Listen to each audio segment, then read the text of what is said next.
This is our live edition coming to you at 8 a.m. every Monday morning. And we are streaming live right now. I see people joining us, Florence Acosta, Kat, people joining us on Substack. And we also have some folks starting to join us on YouTube. And why do I do these lives as we get ready? And by the way, we're going to stay on the Substack platform. So if you can hear me on the Substack platform, because we're using a different mic system for it, just chime in and say, I can hear you. Do me a favor because we're doing this live and I want to make sure that I know that all my gear here is all set up, but I just want to make sure that it's coming through Substack Live. So if you're watching on Substack, just give me a comment and I'll be able to see it. And likewise, if you're watching on YouTube, you can chime in there as well. Let's see what we got on YouTube. Okay, good morning. I can hear you. Thank you, Kat. Thank you, Kat. So feel free to share this around.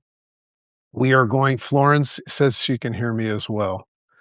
When I see that name, Florence Acosta, I think of Florence and the Machine, one of my favorite artists. I just love Florence and the Machine. Awesome. So we're going to get started here in a second, but I just want to touch on something. I guess this comes from a place of gratitude. My partner, Julie Loken, and we started a new company called Dragonfly Creations. And instead of an A, it has an 8. But what we're doing is teaching people how to podcast and things like that.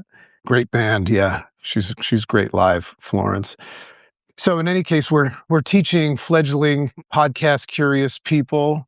There we go. I see that YouTube coming in. Great morning, Lori. How to start podcasts from A to Z, and also how to make money podcasting and things like that. So some of those people in that freshman class are going to be listening today because this is a different concept of doing it live. But what I was explaining, and I guess the reason why I'm explaining this to you right now is that in your own way, you could do this if you are like me. This act of coming here live to you is really therapy. So that comes from a place of gratitude. Yes, the content I created is going to be for you, but it's also for me as well. For those of you that got my book, Make Sense, How to Rewire Your Mind and Transform Your Life, which is crazy to think that I have a book on my own shelf, my own book on my own shelf, but you'll learn my story and the whole concept of the entire Make Sense ecosystem, the book, the podcast, the Make Sense Academy, all the things that I do never started with the intention of delivering something for everybody else. They were for my own self-healing. The idea of starting a podcast, writing your words down, doing something live right now came from this just years and years of battling anxiety. And what was my anxiety triggered by? Public speaking. So I took the path, least traveled, the path of most resistance in many cases. And I decided to fight it. And coming to you live like this, I always like to say that it never gets easy, but it gets easier. I do this all the time. So the reason why I'm sharing that with you today is there's probably something that triggers you and gets you anxious or gets you worried and concerned. And there's ways of kind of doing a little bit of voluntary exposure to it. And that's the way all this started off. And here I am now with my podcast being one of the top 5 ranked podcasts in the world. All these hundreds of thousands of people listening per month. So the reason why I come to you live here today is I want you to see it raw. I want to be able to interact with you. And if you have any questions about the topic that we're going to discuss today, feel free to ask them. I don't expect everybody to just say good things. If you want to dispute things and come at me and all that stuff, that's great. It might even make the cut because this podcast will be cleaned up and published on YouTube and also Substack, right? But also on the podcast platform for hundreds of thousands of people to see.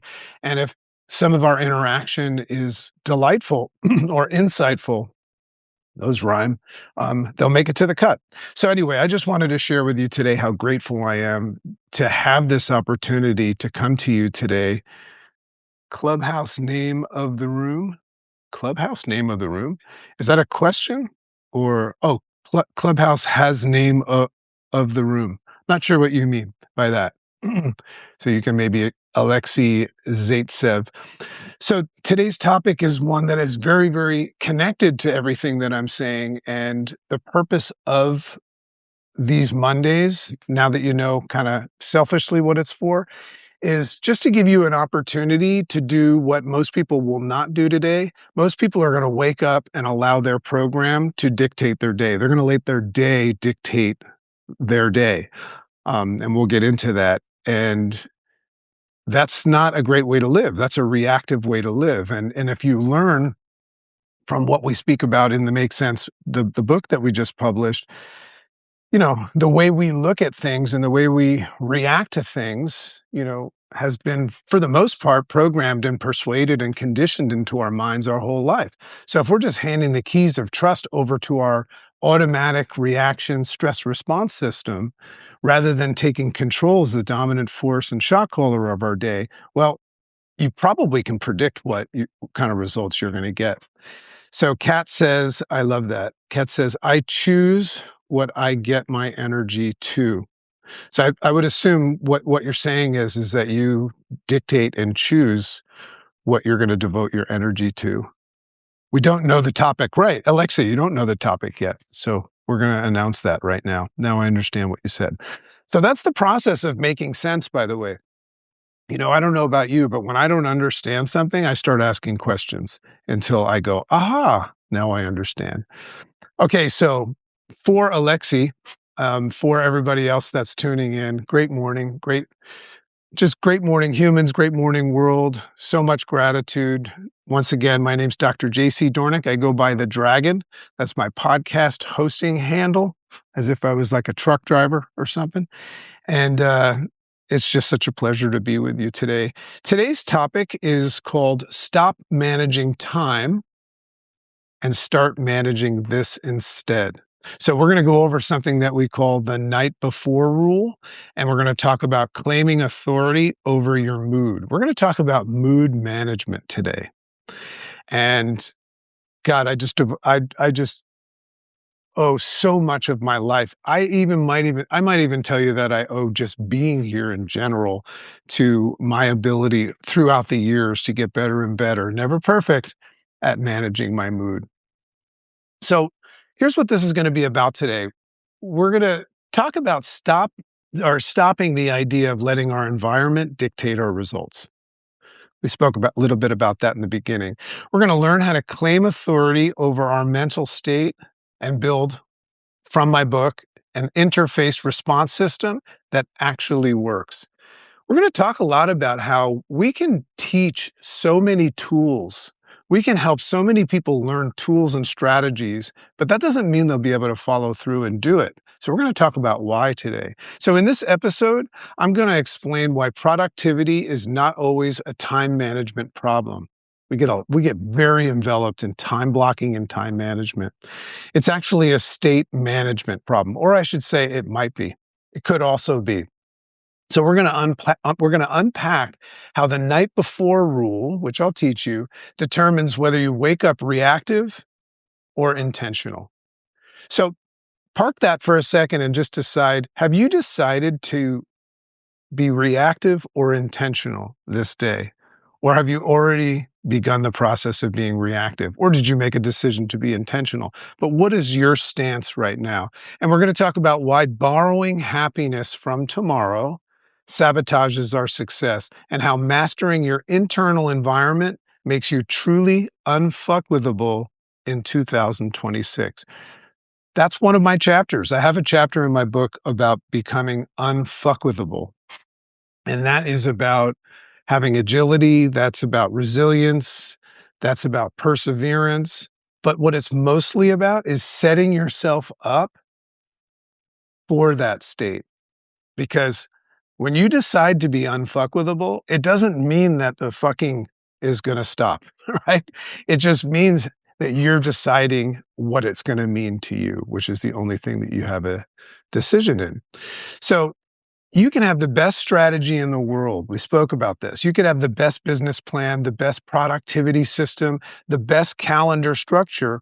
But if you wake up reactive, I'm going to teach you how to stop doing that, tired, emotionally scattered, and already behind the starting line, that strategy means nothing. It becomes almost worthless. I always say that learning and knowing is nothing more than a distraction in the absence of action.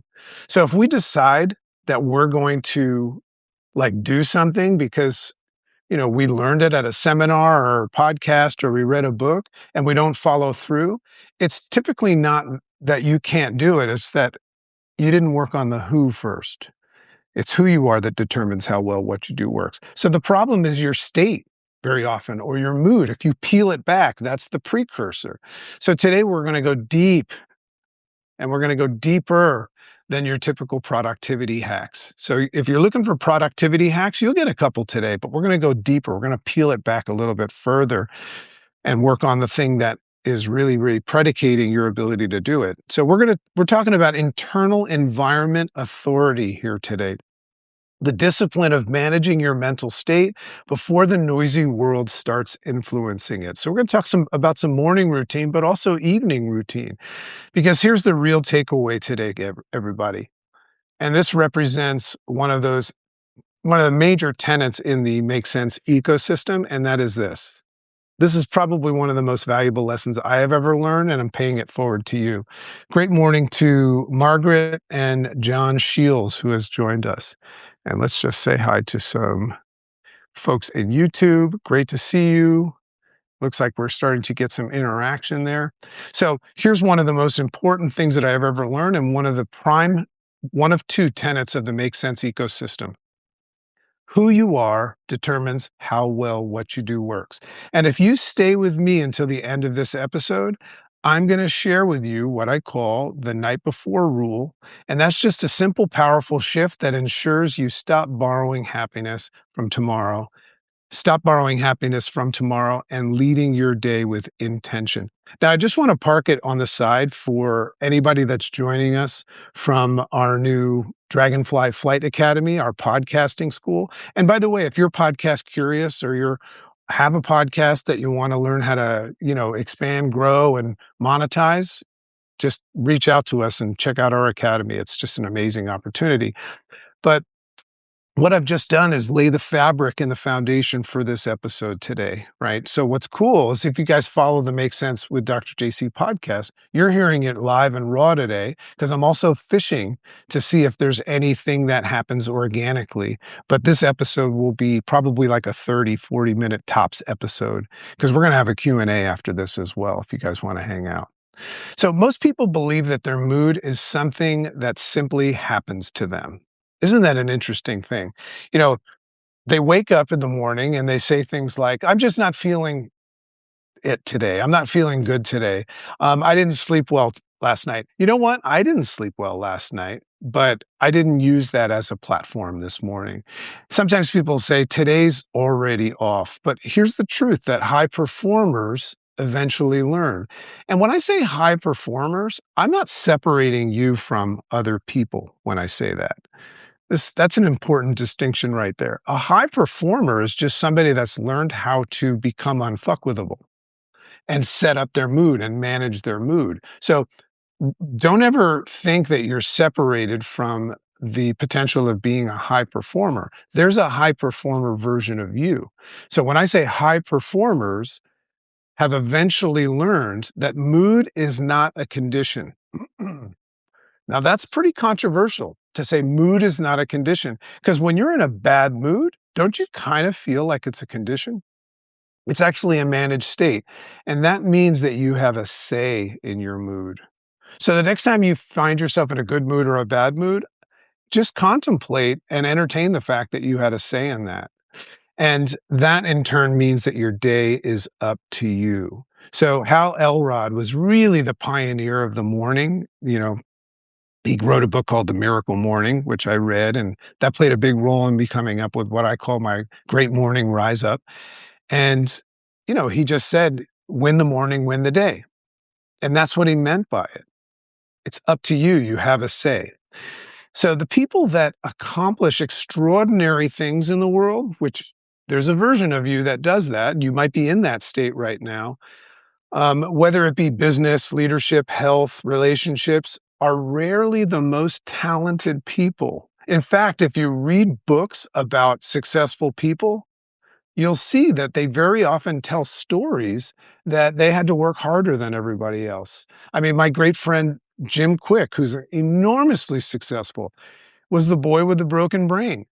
He had to actually learn how to learn because he didn't have the skill sets that most of us had. So think about that. They're rarely the most talented. They're simply the ones who learned how to manage their internal environment before the world gets a chance to manage it for them. I talk very often about the game of life, and I have a chapter in my book called Decoding the Game. I like to look at life and gamify it. I don't know about you. It's fun. And one of the things that I can do when I gamify it is be the game player.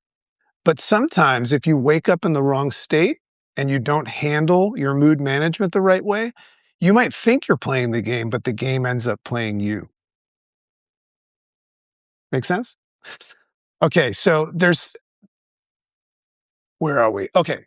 And the people who accomplish extraordinary things know all this stuff. So they're simply the ones who learned how to manage their internal environment. So I want you to think about your internal environment. So this is something that I got from I'm going to talk about mood management here.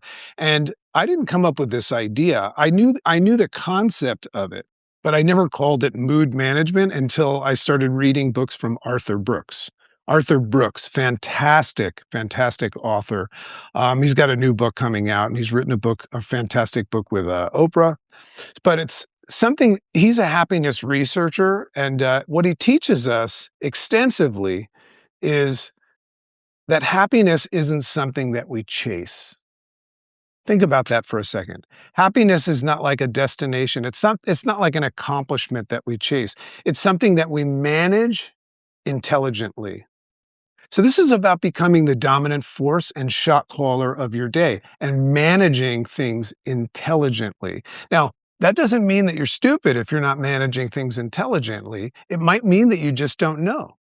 So what we're going to accomplish today is you're going to know, but what happens next is either you just keep going or you start growing.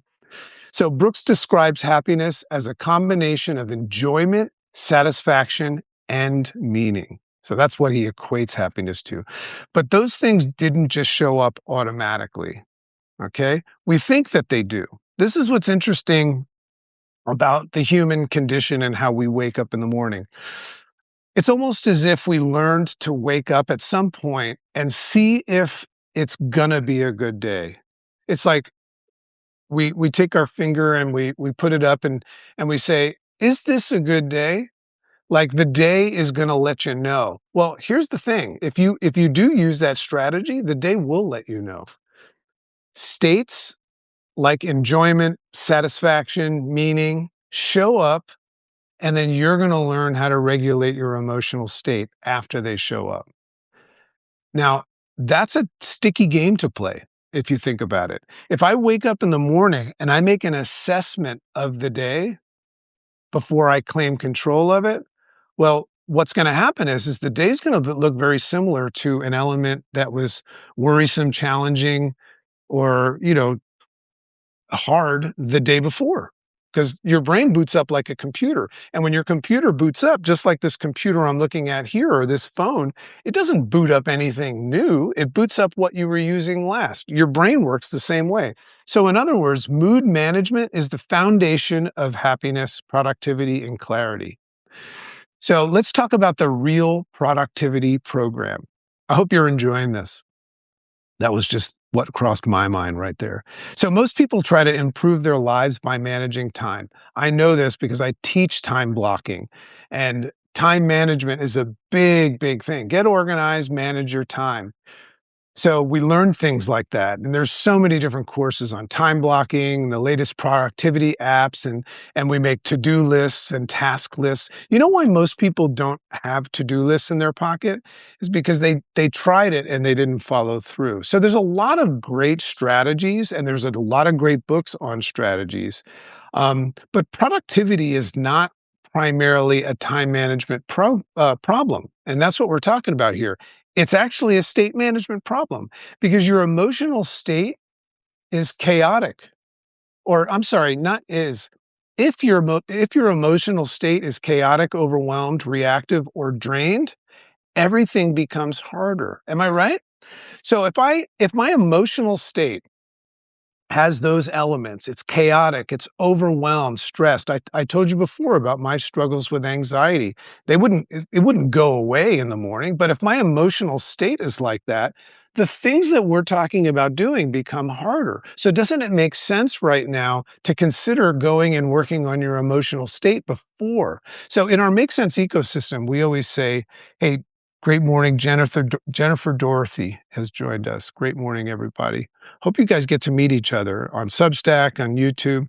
Um, so anyway, it gets harder if our emotional state is off. And it's just so fascinating how we just assume that the day will fall into place without taking care of our mood. Isn't that interesting? So even simple tasks begin to feel heavy.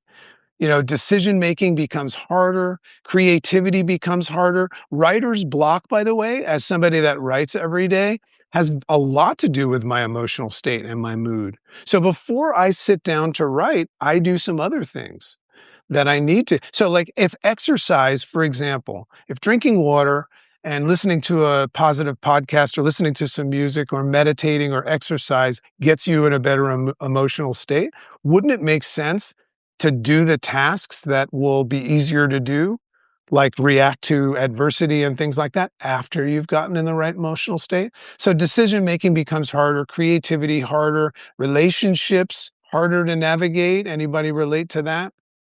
And like I said, even the simplest of tasks become difficult. Now, I can tell you honestly, I drove all day yesterday and I didn't sleep last night. And we've also got a lot of challenging personal things going on. We've got a very close friend of the family dying, and we've got some sick parents, and we've got a lot of stuff going on. So my emotional state is already taxed. So I can't afford to go through my sleep habits and my morning routine and rely on those. I wouldn't have made it here today. Now, even though I did everything perfectly and I made it here today, I still have a little bit of that emotional state. But what I can tell you is that we're almost 20 minutes into being together and I feel better. My emotional state is feeling better. So I've figured out something that helps me with my emotional state while I'm in action, and that is speaking to you. And that is recording these podcasts live. Alexi says, I worry my gym won't be gamified and I stop. All right. So let's use that as an example. So Alexei Zaitsev from Substack is saying he worries that his gym is not going to be fun, so he stops. So if that is the case, and that's an interesting way to look at it, then you would need to do something to get rid of that worry before you look at the gym. So I would do something in the morning to get me in a state where I wouldn't look at it that way. I would see it clearly and say, hey, everything points to and proves that the gym is going to make me feel better. And if you go to the gym enough, you'll have proof. Anytime I've never walked out of the gym feeling bad, ever. It's like Prozac, right? So have you ever felt like just doing nothing? Isn't that interesting? I just feel like doing nothing today. I need a day off. Those are those simple tasks that sometimes get tough. And that's because your mood directly influences your perception of reality. So when somebody states, I feel like doing nothing today, can you hear in those statements that there's a perception of reality? So if I wake up and I think that the day is dreary and it's going to be a tough day, I might be more prone to saying something like that because my perception of reality is tainted because I didn't take command of it. So we're entertaining the idea here of getting more enjoyment from not taking a day off of life, but from taking a day on. And I love that idea. I always make a decision in the morning to take a day on. So when you're centered in life, when you're centered and clear, challenges look like opportunities. That's what's interesting about somebody that is kicking ass in life is they will claim that they enjoy the suck, they enjoy the hard things. It's like a joy for them to do it. And that's because things look differently when you're centered and you're clear. So we're talking about getting centered and clear before we do things. It's almost like the challenges in life, and I have this feeling right now. It's a lot of hard things that I have ahead of me today. The challenges in life look like training reps, and they're training reps for building personal growth. So when you're deregulated, though, or dysregulated, those same challenges or even easier ones can feel like threats or impossibilities when you're dysregulated. So we're talking about getting regulated first, which is exactly why in my book I teach the interface response system and why it becomes so powerful. When we decide to make an assessment of our brain and our thoughts and understand and embrace where all those thoughts came from, our mother, father, teacher, preacher, the programmed and conditioned nature of the brain, that's step one. So when I do that, in the morning, and I know that all of the thoughts and feelings that I'm having, just like my heart beats, my brain thinks, I don't have to buy into them. I don't have to participate with them and make them my identity. I can just observe them and pause them. Step two of the interface response system. I say, okay, great, got all that. But I'm going to do something. I'm going to go into action right now, and I'm going to decide the way things are going to be. So that's what the interface response system is for and why it's such a powerful thing to learn. If you read my book once again, and you join our free mastermind on those topics, that stuff's going to become on autopilot. That's a good autopilot to have to allow yourself to dispute and contemplate things. But there's a more important part of all of this. If your internal environment is dysregulated, like I said, and chaotic, I could give you the interface response system. Once again, I could give you a tool and a strategy, but it's going to be much more difficult to run. So back to what you said, Alexi, I could say, here, Alexi, go to the gym. It's going to make you feel better. But if your emotional state is off and it's harder for you to get to the gym, well, now you have to have grit and you have to work harder. And that's difficult for people. But if you can get yourself in the right emotional state and manage your mood prior to looking at that task, it's not going to be harder. So for me to run the interface response system and say, when somebody comes at me or criticizes me or something doesn't go my way, it's easy and it's fun because for me, it looks like training. It looks like building muscle in my life. So your perception gets distorted or even shut down when you're emotionally dysregulated. So your pause capabilities, your ability to say, okay, I hear you, what you're saying, but you're going to put it on pause, cognitively distance yourself from the stimulus that happened and your knee-jerk reaction. Your perception gets distorted or even shut down and your pause capabilities weaken. Your processing becomes emotional. Think about what that means. If I stop myself and I go, well, what do I actually think? But I'm still emotional about something and I start to process things, my emotions are going to dictate a lot of what I think. So we got to get that stuff under control. And what happens is it's an interesting thing when you process things from an emotional state. That's why in my relationship with my wife, if one of us is like has heightened emotions about something, we try our best to say, "Hey, let's table this for another time. I don't think I'm in the right state for this conversation." And we try to respect that decision. If not, what will happen is you can pose something that is perfectly logical and the other person will say something I call those they turn into what's called yeah buts. They'll say, "Yeah, but." They'll say, "Yeah, I hear what you're saying, but." So if you think about it, when you bring your "but" into an equation, what's happening? You're emotional. You're emotional in it and you're letting it dictate it. So mood management stabilizes the operating system of the interface response system.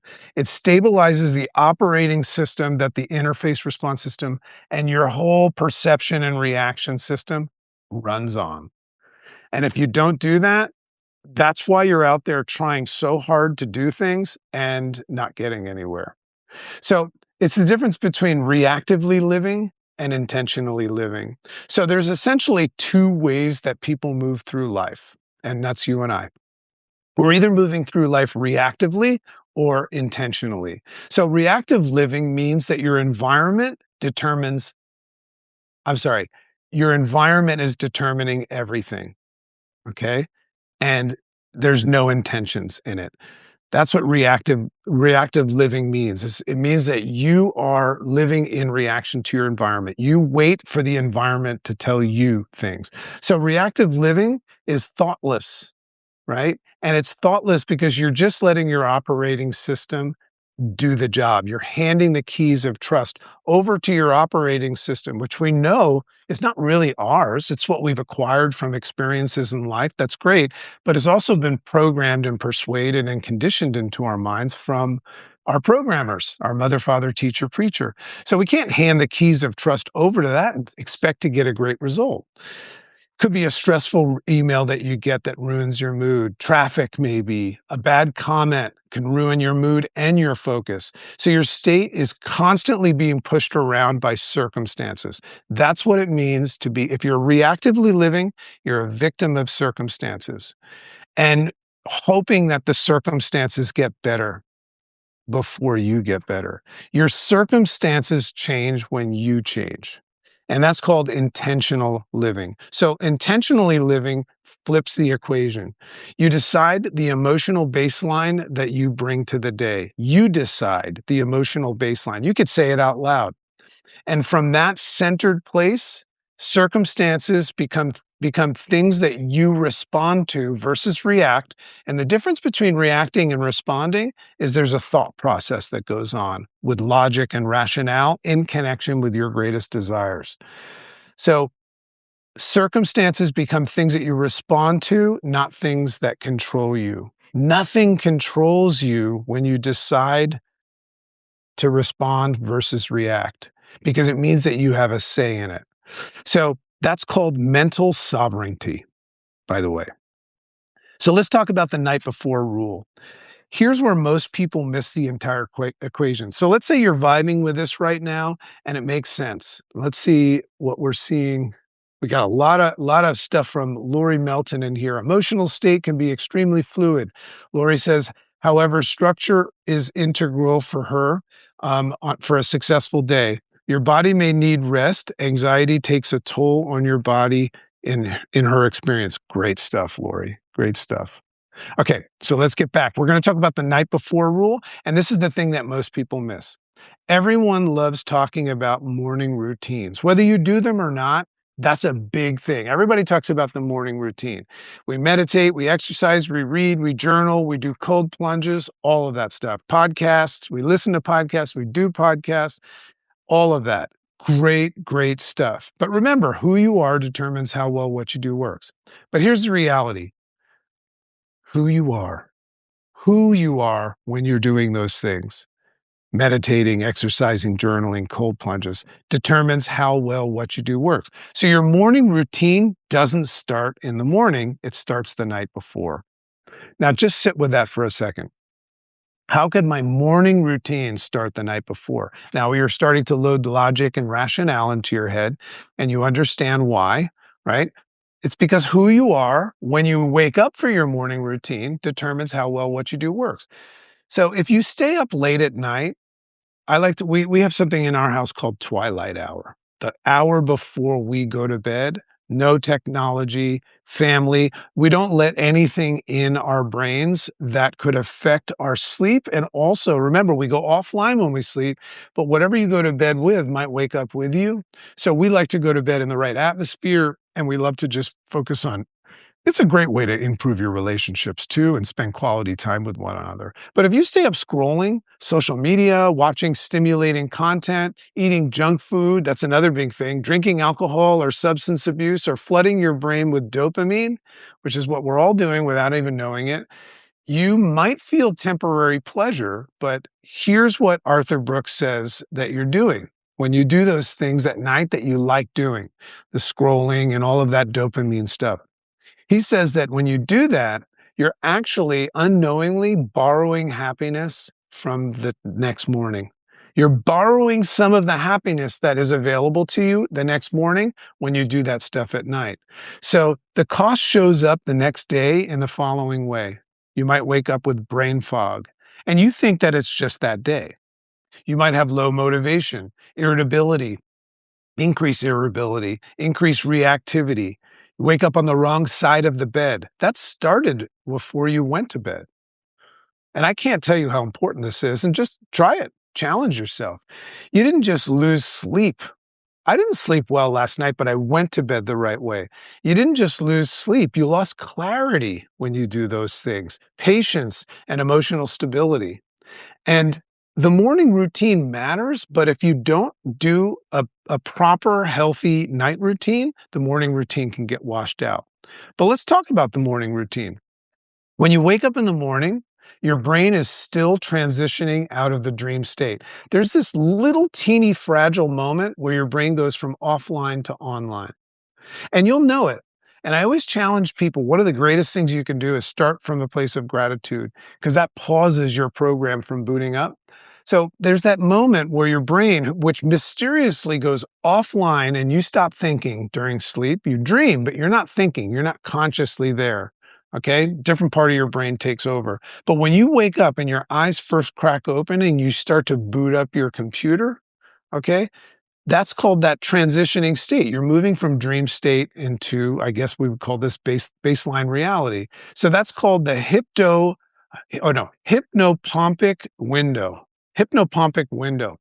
So your mind is extremely impressionable, just like when you were a little kid listening to your parents during that time when you're just coming offline to online. You are either going to listen to the boot up of your program or you're going to take control of it. And the easiest thing for you to do, and you can start doing this immediately, is just capture that moment and say thank you. And you know what's interesting when you say thank you in the morning to your brain and you're just groggy and you haven't even woken up, your brain will instinctively ask, for what? For what? I do this every morning. I say, thank you. And I don't even have a context other than I'm programmed. It's a habit. I say, thank you. And my brain says, for what? So you know what I start to do? I start to answer that question for this, for that, for this, for that. The roof over my head, this comfortable bed, my wife, my children, my health, shower, opportunity, challenges, whatever you want to do. So that's that hypnopompic window. So there's really like 30 to 60 minutes in the morning that, you have to claim control. And that is like basically you setting the tone and programming your nervous system for how you want to interpret reality and function that day. But it begins with that first like 5 seconds. So I see Kalpana, Teddy Gozer is here. Great morning, everybody. Thanks for joining us. We are coming to the end of this session here, but we will stay for a little Q&A if anybody wants to hang out. So we're talking about the hypnopompic window, and we claim control of it by saying thank you, and we start off from a place of gratitude. And the reason why that's so powerful is anything that's going to boot up if you don't do this is not present. It's from yesterday. It's either a worry about the mysterious future or you're worried about something that you just haven't let go of yet. But if you say thank you and you ask yourself for what, you are in the present. You've unwrapped the present moment. Okay. And that is that first couple of seconds, but you really want to have a routine that claims control in the first 30 to 60 minutes of the day. And I take this very seriously. And it's why I've been doing this for years and years and years now. So in the first if the first thing that you do is check your emails, socials, and you're not supposed to do this, but sometimes we do this instinctively. If it's the first thing you do is check your social media, your emails, your nervous system enters reaction mode Immediately. And what are you gonna do if the email and the or well, you're hoping that it's gonna be good, that people like your post and people are viewing you and saying, "Hey, that's a great post," or the email is, "You got the job. Well, we're so happy for you. You just won $1,000,000." Pretty rare that that's what comes through the feed. You're gonna get an update on the war in Iran, right? First thing in the morning, you're gonna get an email that says you owe a bill, and you're going to see social media about people that are claiming to be perfect and you're not. That's what happens in the morning if we don't claim control. So obviously, stay away from that stuff. Stay away from that stuff. So don't make that the first thing that we do. There's a lot of value in not using your phone or putting it on do not disturb, and only using it for an alarm. But if you're the kind of person that checks it, then you might want to come up with an old school alarm system. If you intentionally set your state through movement, breathing, reflection, or gratitude, that was the thank you, what you do is you begin the day in what I call author mode. That's what I love about writing is it comes from the creative process. It's from me and then it happens. So I like to look at the boot up of my brain. I like to go into author mode. And that's the difference that changes everything in your life. So let's talk about this in closing, this idea of becoming unfuckwithable in 2026. What a fun goal for 2026 to become unfuckwithable. So, the modern world right now, make an assessment, become conscious and aware, arm yourself with the awareness that the modern world is designed right now strategically to hijack our attention and destabilize our mood, to put you in reaction mode so they can lead you somewhere. So you've got that working against you if you're not taking control of your mood in the morning. It is going to be very, very beneficial for them if you don't take control of your mood because they're experts at it. And there's, obviously our health is important and our mindset and everything like that. But one of the most valuable assets that you own today is your attention, and everybody wants it. Everybody wants it. I'm grabbing your attention right now, and I appreciate that, and I'm grateful for it. But make sure that you are filtering where you're putting your attention. I always say what we consume, we assume. So whatever you're putting your attention to every day actually ends up messing with your intention, doesn't it? So the modern world's designed to hijack your intention and destabilize your mood. That's why there's news cycles, social media, constant notifications. I'm looking at my phone, talking to you on Substack, notifications coming up the whole time. But I've already managed my mood, so I'm ready for it. So if you don't consistently and consciously manage your state, something else will. That's a takeaway for the day. This is why emotional discipline becomes one of the most valuable skills of our time. One of the one of my mentors, Dr. Wayne Anderson, he says the true cause of disease upstream from the upstream is emotional mismanagement. Before all disease, emotional mismanagement. So this is talking about this amazing skill of emotional discipline. It's a muscle that we should work on over time. So the goal is not to avoid adversity, by the way. That's foolish. Okay. The goal is to become unfuckwithable by adversity. You want to get to a place where adversity is a fun challenge, just like a kid playing a video game. Whenever they face adversity, they get excited. What if we looked at adversity as opportunities and training to become unfuckwithable? By the way, you cannot become unfuckwithable without adversity. If there's no adversity, there's no training. You cannot build your muscles without any weights in the gym. If it was just an empty room, you cannot build your muscles. Okay? So become unfuckwithable by it. And that means that your center stays intact even when the world becomes chaotic, no matter what. That's what I love about Tal Ben-Shahar's book. It's called Happier No Matter What. And what does that mean to you? I'm going to be happy no matter what. I'm going to work on becoming happier, stronger, more resilient, work on my perseverance and my interface response system no matter what. That no matter what means bring it, bring it. Serve it to me on a platter. It's going to make me stronger. So here's the core lesson. Stop trying to control every detail in your schedule. I shouldn't say that in a sense that I'm telling you what to do. Consider stopping or minimizing the idea of trying to control every detail in your schedule. Most of them are out of your control. So start learning how to control your state. Everybody knows that we can't control what happens. We say shit happens. We can only control how we respond. So doesn't it make sense to work on the state but from which that response comes from? The person that is engaging in the schedule, you know, the there's a different way to engage in the schedule. If you're engaging in your schedule in a reactive way, then your schedule is dictating you. But if you're dictating your schedule, that's what schedules are for, by the way. You're putting this stuff in there. If the outside world is filling up your schedule, that doesn't work. Okay? Because the person who manages their mood will outperform the person who simply manages their time anytime. Anytime. And you can see this in any work environment or any social environment. It doesn't matter how smart or skilled somebody is. It's the person that has good mood management skills that is going to be the person that you're going to be most interested in, that you'll be able to spot. And they're the ones getting the best results and living their best life. And once you learn to destabilize your internal environment, okay. I'm sorry, not destabilize.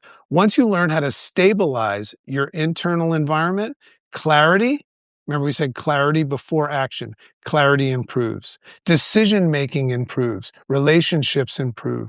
And suddenly, the interface response system that I'm teaching you in my Make Sense book becomes more powerful. Remember, who you are determines how well what you do works. So, what we're saying here is if we work on the who, not only will the do become easier, but you'll get better results from it because who you are determines how well what you do works. So we're talking about working on ourselves first, and the element of maybe a different angle is working on your mood. You do have a say because now you're running it from a place of awareness instead of reaction. So let's face it, at the end of the day, your results are rarely determined by what happens to you. They're rarely determined by what happens to you. They're determined by who shows up to face what happens to you. I love that. I just love that. And that version of you is largely shaped by the way that you manage your mental mood and your mental state. So tonight, instead of asking yourself, what do I need to get done tomorrow when you go to bed and you maybe practice that twilight hour or even just take a baby step? Instead of saying, what do I need to get done tomorrow? What you're going to say instead is, who do I want to be tomorrow when I wake up? Who do I want to be tomorrow when I wake up? Because once you answer that question in that way, you can begin building the habits tonight or at night that are going to make the version of you inevitable in the morning.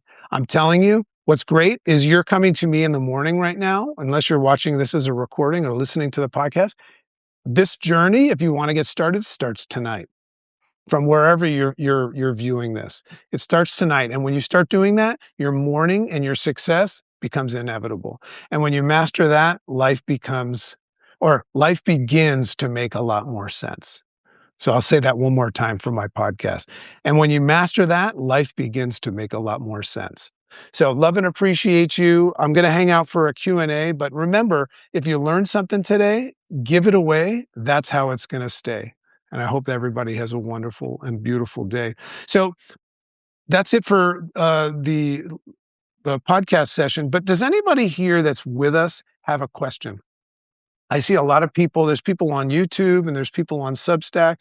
Does anybody here have a question or an insight about anything that I just said? Something that you want to learn or something that you do that worked for you? I'd love to just see what's going on out there in the world. And obviously, if nobody has anything to say, we won't hang out. But I'll leave the space open. Does anybody have a question or an insight? I know there's a little bit of a delay. Anyone? Anybody want to check in and say something about this topic? Okay, so Tan Marintz, Tan. Oh, is that you, Tan, from Asia? He says makes sense. I love that. That's awesome. Makes sense. You know, a lot of people that meet me and, come into the ecosystem and they get the book and podcast or even work with me, they learn about this concept of make sense. Have you ever noticed how many times a day you say make sense? Make sense is something you can ask as a question. You can say, make sense? Or you can confirm that you understand something and go, makes sense. Lori says, I keep asking, what is this trying to teach me not to hold on to outcomes? Yeah. Well, I mean, think about it. Outcomes are out of your control, first of all. So as soon as we get attached to an outcome, we're setting ourselves up for failure. We're hoping that it works out, and we can put all the work into leveraging the outcome that we desire, but we don't control it. We can only leverage it. So whenever I find myself attaching to outcomes, which is normal, it's just the way we're programmed, I just always say, interesting. I see that you're attaching yourself to an outcome right now. What do you think about that? Is that a good idea? Oh, that's right. You don't control that. And then you peel it back and you say, what do I control? And remember, this whole idea of mood management, you just keep peeling it back until you get to the first thing that you control. That's what I love about, I control the last hour of my day and I can control that first moment when I wake up in the morning. So anybody have any questions or comments? Or is that it for today? We've got some great episodes. Any Survivor fans out there? I'm interviewing Savannah Louie, who is a recent winner of Survivor, and she's got this whole betting on yourself talk. So if anybody's a Survivor fan, um, I used to watch it all the time, but I haven't watched it in a while. But we've got the master of AI, John Lee, coming on the show tomorrow. We've got, God, we have some great episodes. Tomorrow, you're going to get the episode from Wendy Suzuki.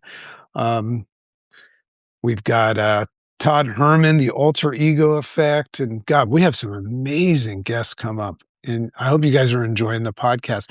And also, if you have my book and you've actually started to read it, please, do me a favor and do the world a favor and leave a review. If you go to Amazon and you leave a review for our book, it makes a huge difference. I'm not trying to become the world's most famous author, but I do want my book to get into the hands of others. And there's an algorithm. And when you have people consistently giving reviews, that's how it gets noticed. So if you've got my book and you haven't yet gone to Amazon, scroll down, leave a review, please feel free to do so if you're inclined. Okay, so I don't see anybody on Substack asking any questions. Anybody going once, going twice? Anybody have a question about this topic of the night before rule, mood management, your morning routine, anything like that? All right. Well, you guys have a wonderful day, and I will see you next week. Tune into the Make Sense with Dr. JC podcast. If you want to learn how to start or ramp up or monetize your podcast, like I've done from A to Z, consider checking out the Dragonfly Flight Academy. You can just reach out and say, hey, I want to find out about the Flight Academy through any of our channels. We've got our wonderful Make Sense Substack, which is a daily newsletter for the inner circle, the paid subscribers. And then we have our once a week Echoes of newsletter for the free subscription. And we've got our YouTube channel, all of that stuff. So come enjoy and join the Make Sense ecosystem and stop going through life and start growing through life. Love and appreciate you. Have an amazing day. Bye-bye now.